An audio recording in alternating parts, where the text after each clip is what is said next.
Kamalapur railway station আনুষ্ঠানিকভাবে Dhaka railway station হিসেবে পরিচিত।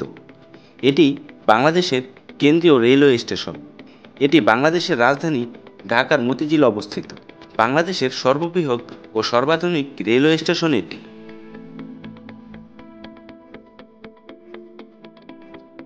বিংশ শতাব্দীর গোড়ার দিকে ঢাকা শহরের অবস্থা বৃদ্ধি পায় এবং অর্থনীতিও বৃদ্ধি পায়।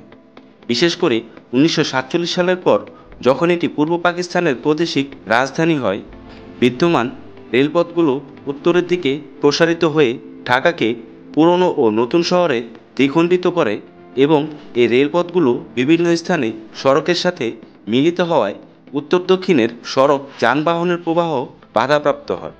এছাড়াও ঢাকার উত্তর দিকে অবস্থিত ফুলবাড়িয়া রেলওয়ে স্টেশনটি ছিল অপূর্ণাঙ্গ, যাতে একটি প্ল্যাটফর্ম, একটি ছোট প্রাঙ্গণ ও একটি লোকোমোটিভ শেড ছিল।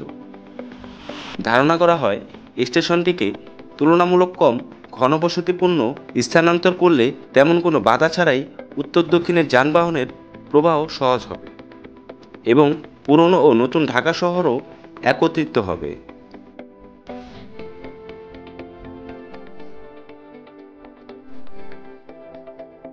1948 সালে বিশেষজ্ঞরা স্টেশনটিকে কমলাপুরে স্থানান্তরের পরামর্শ দেন। 10 বছর পর 1958 সালে প্রাদেশিক সরকার পরিকল্পনাটি কার্যকর করার দায়িত্ব অর্পণ করে। তেজগাঁও থেকে রেলপথের গতিমুখ পরিবর্তন করে খিলগাঁও এবং এরপর কমলাপুর পর্যন্ত নেওয়া হয়। 1968 সালের 27 এপ্রিল স্টেশনটি উদ্বোধন করা হয়। কমলাপুর রেলওয়ে স্টেশনের স্থপতি ছিলেন দুজন মার্কিন, ড্যানিয়েল বানহাম এবং বব। দুজনেই Louis Berger and consulting engineering লিমিটেডের স্থপতি হিসাবে পূর্ব পাকিস্তানে এসেছিলেন। পুরো স্থাপনাটি 36টি বর্গক্ষেত্রের সমন্বয়ে গঠিত। এতে মোট 49টি কলাম রয়েছে। এরপর এর উপর দাঁড়িয়ে আছে 36টি সরু কংক্রিটের ডোম নিয়ে একটি ছাদ।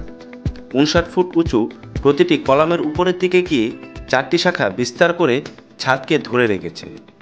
স্টেশনটি 156 একর জায়গার উপর গঠিত।